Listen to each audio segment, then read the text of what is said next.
So who's Edom? Edom includes most of Europe. It includes the United States of America. It's the Roman Empire that was never destroyed.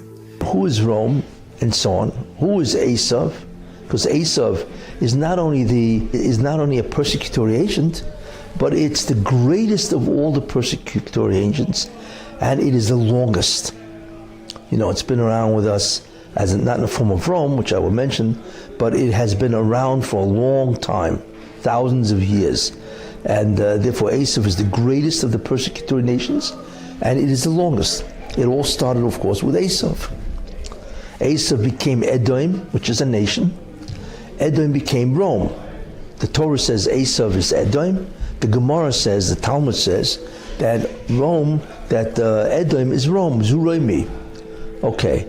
But what's interesting, of course, is that God decided that He doesn't want a nation, or rather Rome, a nation to be greatest persecutory agent for the Jews, because that would mean that until the Mashiach comes, Rome has to be the major dominant force or nation in the entire world.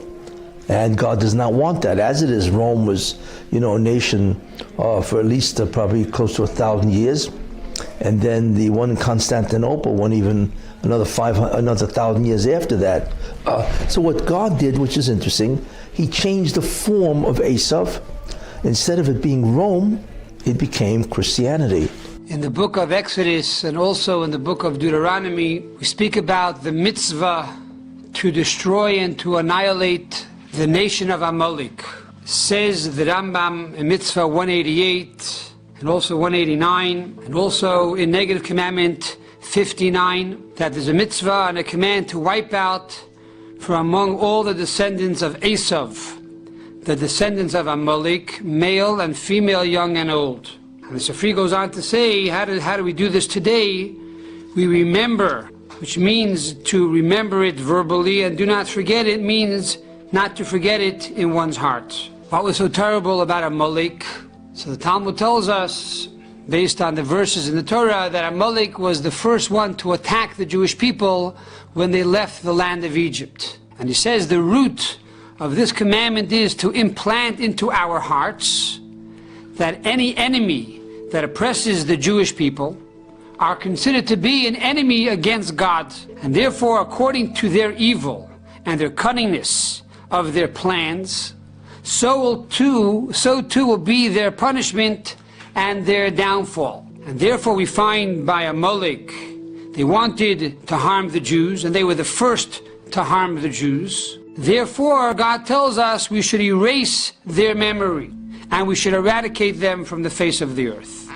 Why isn't Hashem's chair complete, intact, until Amalek will be finally destroyed? That's what Hashem Himself says. My chair, the chair of justice, the chair on which Hashem Kavyachol sits on, is not intact until the day will come when Hashem eliminates Amalek. And the last question is, what will happen in the very, very end to Amalek?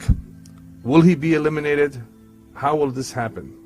When will it happen? Because Amalek is darkness. They're the antithesis to godliness and holiness. Everything the Jewish nation stands for, humility, godliness, light, they are darkness. And we are commanded to destroy this, because Amalek is not only a physical nation, it's a spiritual energy.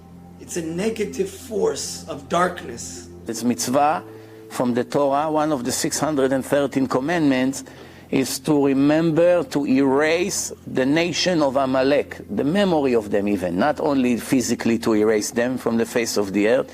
Anything that reminds us about them is mitzvah to dismiss and to erase it from the face of the earth. The Rambam says that there are 3 mitzvahs that the Jewish people were commanded to do when they entered into the land of Israel. And they are, number 1, to establish a king for themselves. Number 2,